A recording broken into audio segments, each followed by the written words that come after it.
অনেক দিন পর শুটকি ভুনা করেছি, একদম ঝাল ঝাল করে পেঁয়াজ দিয়ে বেশি করে। তো এটা বাঁশপাতা শুটকি ছিল। আর এইখানে রান্না করেছি মূলা শাক আর ডাল, আর এইদিকে ভাত বসিয়েছি। তো দুপুরে রান্নাবান্না দিয়ে ভিডিওটি শুরু করলাম। আসসালামু আলাইকুম, কেমন আছেন সবাই? আমরা আলহামদুলিল্লাহ আল্লাহ তাআলার অশেষ রহমতে ভালো আছি। এই তো চলে এলাম নতুন একটি ভিডিও নিয়ে। তো সন্ধ্যায় একটু মিষ্টি খেতে ইচ্ছে করলো, এই জন্য আজকে বানাবো সুজির হালুয়া বা বরফি। তো এই তো আমার নিজের হাতে বানানো ঘি। প্রথমে কড়াইতে ঘি দিয়ে দিলাম, আর এর মধ্যে একটা তেজপাতা আর কয়েকটা দারচিনি আর এলাচ দিয়েছি। এটাকে কিছুক্ষণ ভেজে নেওয়ার পর আবার একটু ঘি দিয়ে দিলাম। মনে হচ্ছিল ঘি একটু কম হয়েছে। তো যাই হোক, ছোটোবেলায় এরকম সুজির হালুয়া বানাতাম শবে বরাত এলে। এখন না শবে বরাতে এরকম সুজির হালুয়া বুটের হালুয়া বানানো হয় না, তো অন্য সময় খাওয়া হয়।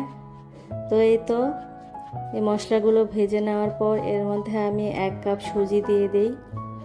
সুজিটা আমি অনেকক্ষণ ভেজে নেই চুলার আঁচ কমিয়ে।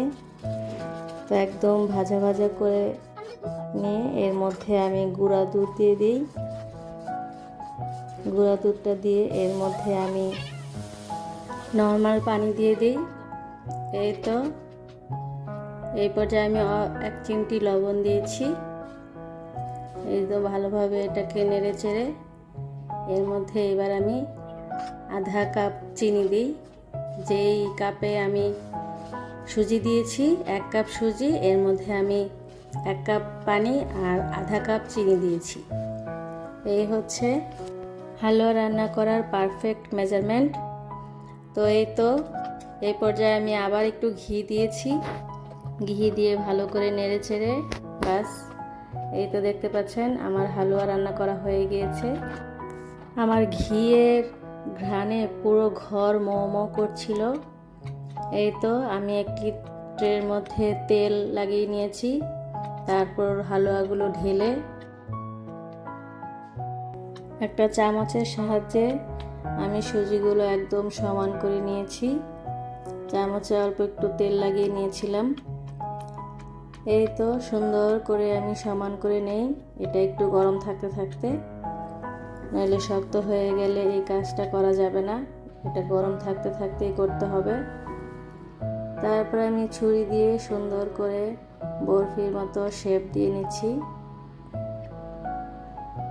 ছোটবেলায় আমরা এই কাজটা অনেক মজা করে করতাম শবে বরাত এলে। এই তো